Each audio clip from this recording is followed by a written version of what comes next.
This article discusses Chancellor Jeremy Hunt's £500 million investment in AI innovation centres and the need for inclusive AI education, emphasising that AI impacts everyone. The author calls for strategies to ensure widespread understanding and participation, highlighting the risks of excluding diverse voices. Chancellor Jeremy Hunt, in his autumn statement, dangled the prospect of some serious money to help Britain move forward in the race to take advantage of AI. He said, "Building on the success of the supercomputing centres in Edinburgh and Bristol, I will invest a further £500 million over the next 2 years to fund further innovation centres to help make us an AI powerhouse." Who could argue with that? It follows the good news announced by the Science, Innovation and Technology Secretary, Michelle Donelan, on the first day of the government's AI Safety Summit, yards away from where I am writing this in Bletchley, Milton Keynes, of a £300 million investment for big AI research projects in Cambridge and Bristol. Wonderful. World-beating. But concentrating solely on centres of excellence and the elite individuals who work in them will be a huge mistake for Britain's future. AI will impact everyone's lives. AI will impact everyone's lives. In fact, it already is doing so without most of us even noticing. Understanding this technology and its ramifications will quickly become an essential part of being able to function effectively in the modern world. Training up only a tiny minority to be comfortable with it could have disastrous consequences. We must ensure inclusive practices and diverse thinking and representation around AI.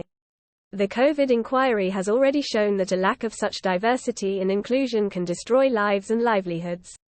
We've heard evidence that the absence of women, of people with experience of free school meals, of the voices of ethnic minorities or care home workers or, dare I say it, people who understand further education, all contributed to terrible mistakes in policymaking.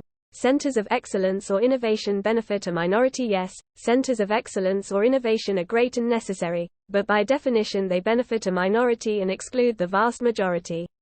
However, we also need strategies to support the wider population. We need to be able to nurture everyone's understanding in their own trajectory.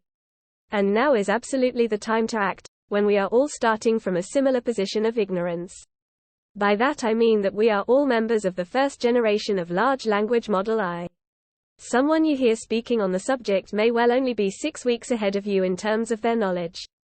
That doesn't make them part of a gifted and talented elite that needs to be preferentially supported to learn more. Instead, you need the help and direction to catch them up. We need to make sure that we're all developing together so we can become a nation of AI innovation. How amazing would it be to be able to say that Britain was the most AI-savvy state on earth? We already know what digital poverty in all its forms can mean in terms of disadvantaging the already disadvantaged. Lockdown exposed the yawning chasm in connectivity that continues to blight young people's life chances. If you don't have reliable broadband at home, along with a quiet place to study and an appropriate device to use, what chance do you have in the modern world? We cannot make the same mistakes of exclusion yet again with AI. Be in no doubt, it will have as big an influence on our futures as the advent of the internet or the mobile phone have done, and people will be left behind if we do not invest in them now. By Alex Warner, Principal, Curriculum Innovation and Pedagogy at MK College Group.